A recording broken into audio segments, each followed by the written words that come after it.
Okay, so there's a new and honestly pretty urgent challenge facing schools everywhere, and it's probably not what you're thinking. We're not talking about students cheating on essays. No, this is a much deeper, more fundamental shift in student safety, and it's all being driven by the explosion of generative AI. This quote, it really gets to the heart of the problem. You see, it used to be that online safety was something you could manage mostly on the school's network, right? During school hours.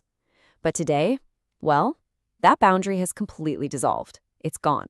And here's the absolute game changer. These incredibly powerful AI tools, like xAI's Grok, which you might have heard recently sparked a major controversy. They aren't on a school computer anymore. They are literally in every single student's pocket.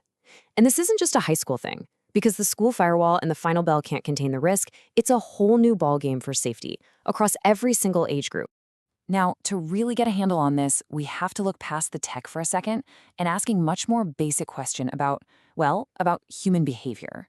Why are young people even experimenting with creating this kind of harmful stuff in the first place?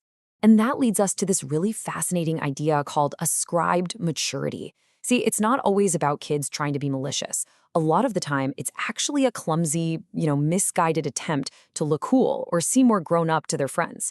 It's this social dynamic where the technology becomes a tool to cover up a real gap in their emotional development. All right, so we get the what, and we're starting to get the why. But what does a teacher actually do in that moment? Let's talk about the immediate, right on the front line response. So just imagine this. You see it happening. A student has created something, or maybe they're sharing something they absolutely shouldn't have. What you do next is so important. We're not just talking about school procedure here. We're talking about potential legal issues, too. So here it is, a simple two-step protocol, and it is absolutely essential. Step 1, secure the device, but, and I cannot stress this enough, do not start scrolling through it yourself. You have to avoid viewing or sharing what could potentially be illegal content. Step 2, immediately report the whole thing to your school's designated safeguarding lead, the DSL.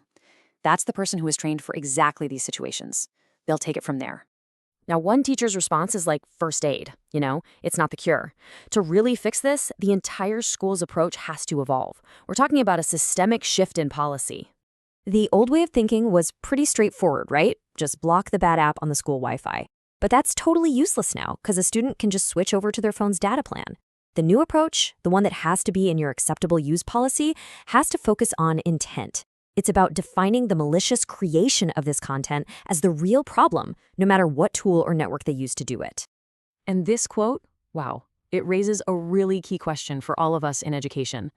Do we try to build this completely locked down digital fortress? Or do we create a sort of supervised environment where students can actually make mistakes and be guided? The argument here is pretty powerful. Learning from a teacher in a safe space builds resilience and prevents much more serious consequences down the road. And all of this, really, is pointing in one direction. We have to shift from being reactive to being proactive. The real long-term solution? It's in the curriculum itself.